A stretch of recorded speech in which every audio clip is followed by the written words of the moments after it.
8h49. Em maio desse ano, um ministro do Superior Tribunal de Justiça tomou uma decisão um pouco diferente, que chamou a atenção daqueles que são operadores do direito e que costumam estudar ciências penais. Ele concedeu ali um habeas corpus para que seja contado em dobro o período em que um homem estava preso, um bandido preso, no Instituto Penal Plácido de Sá Carvalho, no Complexo Penitenciário de Bangu, localizado na zona oeste do Rio de Janeiro.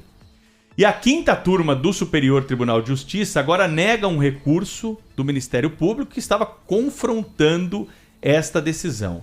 Foi a primeira vez que uma turma, de um tribunal superior aplicou esse que ficou definido como o princípio da fraternidade. Olha que nome bonito, para decidir pelo cômputo da pena de maneira mais benéfica ao condenado, que é mantido em local que é tido como degradante. Ou seja, meus amigos, é pena mais curta para bandido que estiver num local que for classificado aí como uma prisão degradante. O que seria, uma prisão degradante? Qual é a definição que se tem sobre isso? Pena mais curta e outro, sem contar os outros benefícios, de redução de pena e etc, etc.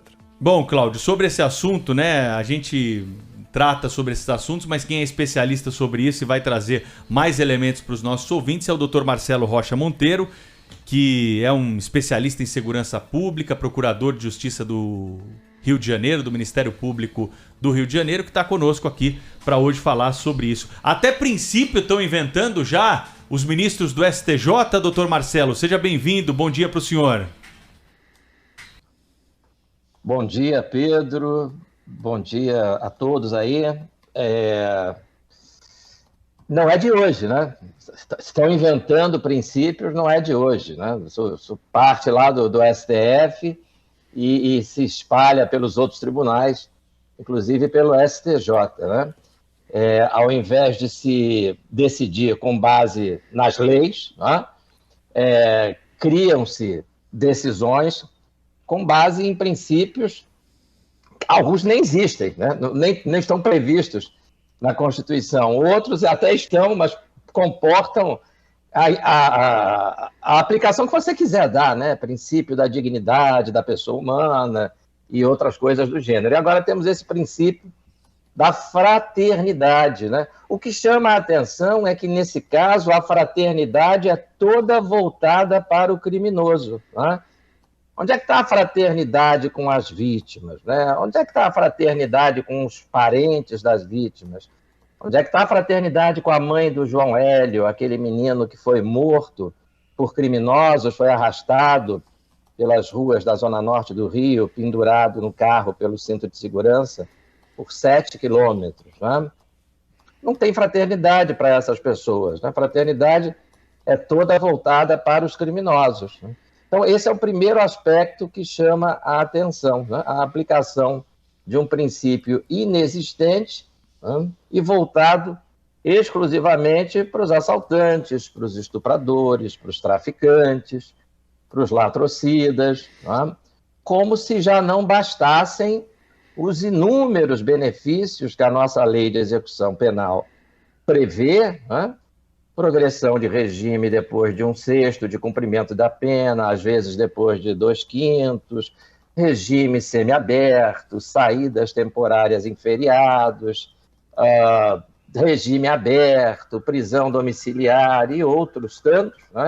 Agora, o Superior Tribunal de Justiça resolveu inovar, e aplicar este princípio da fraternidade para o criminoso que estiver em situação degradante, seja lá o que for que isso signifique. Nós sabemos que as condições carcerárias do Brasil não são boas, Nós sabemos disso, mas nós sabemos também, por exemplo, que as condições do transporte público no Brasil são degradantes, podem ser chamadas assim, em muitas cidades, A diferença é que o trabalhador que pega o transporte público, ele não tem opção, ele precisa pegar esse transporte público degradante para trabalhar, porque senão ele não vai ter o que comer, não vai ter salário no fim do mês, não vai ter o que comer, não vai ter como alimentar sua família. Né? Já o criminoso que está no presídio, numa situação, como diz o tribunal, degradante, ele está no presídio por escolha dele. Né? Ele escolheu estuprar, ele escolheu roubar, ele escolheu matar, ele escolheu vender cocaína, armado de fuzil. Né? Então, o trabalhador que se submete a condições degradantes no transporte público não teve escolha. O bandido teve.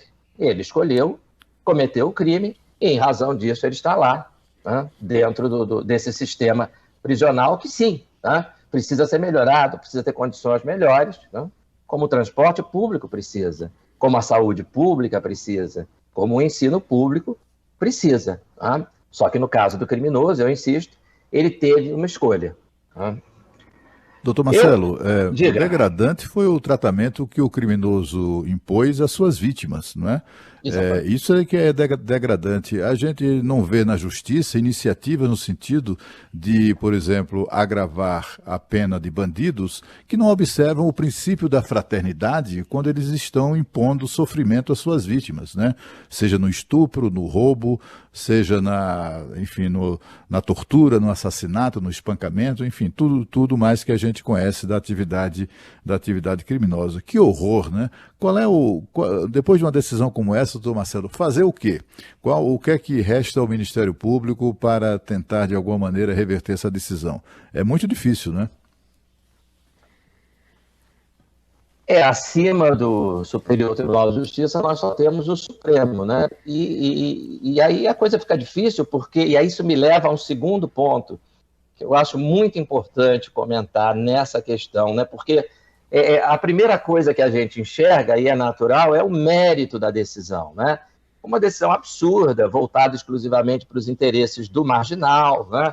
Sem pensar na degradação, que, como o Cláudio Humberto lembrou agora, ele impôs à vítima e à família da vítima, quando ele praticou o crime, a vítima que viveu ali momentos degradantes. Né? Então a gente olha para o mérito e diz, essa decisão no mérito está errada, né? Está equivocada, é injusta. Mas esse não é o único aspecto que deve ser levado em consideração. Né? É preciso levar em conta também que existe aí, nesse caso, mais um exemplo gritante do que a gente chama de ativismo judicial. Né? O que é o ativismo judicial? É o judiciário invadindo a competência de outros poderes. Né? Neste caso, do poder legislativo. Vejam, se o Congresso Nacional quiser aprovar uma lei estabelecendo que, quando o preso estiver cumprindo pena em condições degradantes, né, cada dia de pena será contado em dobro, né, ele só cumprirá, portanto, a metade da pena. Se o Congresso aprovar um projeto desses, né, paciência. Né, essa é a função do Legislativo. Né, criar leis. Quando é o Congresso que discute um projeto de lei, né? Vamos imaginar que um deputado tivesse apresentado esse projeto. Preso em condição degradante, vai cumprir a pena pela metade. Cada dia de pena cumprida vai contar como 2.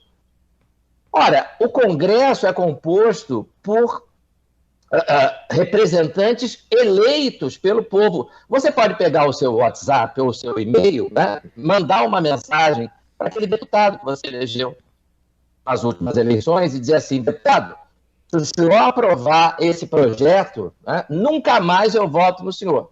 Ou se você é a favor do projeto, você diz, deputado, esse é um ótimo projeto, né? Não deixe de votar a favor dele.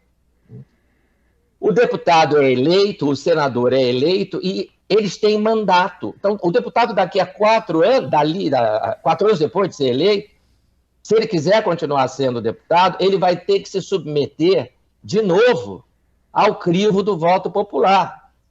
Ele vai pedir o seu voto, você vai olhar para ele e dizer, peraí, você não é aquele que votou a favor do preso sair pela metade do tempo, quando estiver em condições degradantes? Ah, vai me desculpar, mas nunca mais eu voto em você.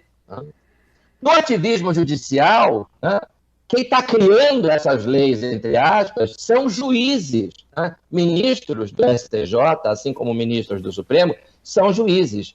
Eles não foram eleitos, né? E o que é mais importante, eles são vitalícios. eles não têm que submeter as decisões dele ao controle do voto popular. Então o sujeito cria um absurdo desses que não está em lei nenhuma. E o que a população pode fazer? Não pode fazer nada.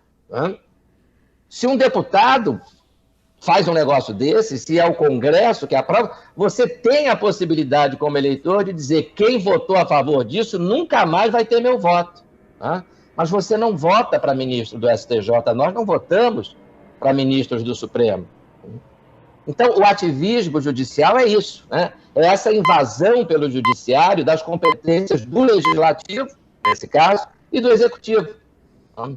Então, eles estão exercendo funções que têm que ser exercidas por quem o povo elegeu. O judiciário é o único dos poderes que não é eleito. Então, ele tem que ser o mais contido possível, ele se limita a aplicar a lei. Tem alguma lei dizendo que preso em situação degradante vai cumprir metade da pena? Se tiver, o tribunal está certíssimo em aplicar. Tem? Não tem. Então, não pode fazer isso. Doutor Marcelo Rocha Monteiro é procurador de Justiça do Rio de Janeiro, do Ministério Público, participa semanalmente conosco aqui discutindo questões relacionadas à segurança pública, à legislação penal e trazendo mais clareza, né, para os nossos ouvintes sobre algumas das decisões tomadas pelo Judiciário brasileiro. Obrigado por mais... Pois não, claro, pode completar. Permite, claro. Sobre esse tema, queria indicar aqui esse livro que se chama Sereis como Deuses. Né? É a subversão da justiça, o Supremo Tribunal Federal e a subversão da justiça, onde em 13 artigos, né, são apontados casos de ativismo judicial e como ele é prejudicial para a democracia. Um abraço para vocês e até a próxima. É isso aí. Semana que vem estamos de volta aqui para tratar de outro assunto relacionado à legislação penal brasileira.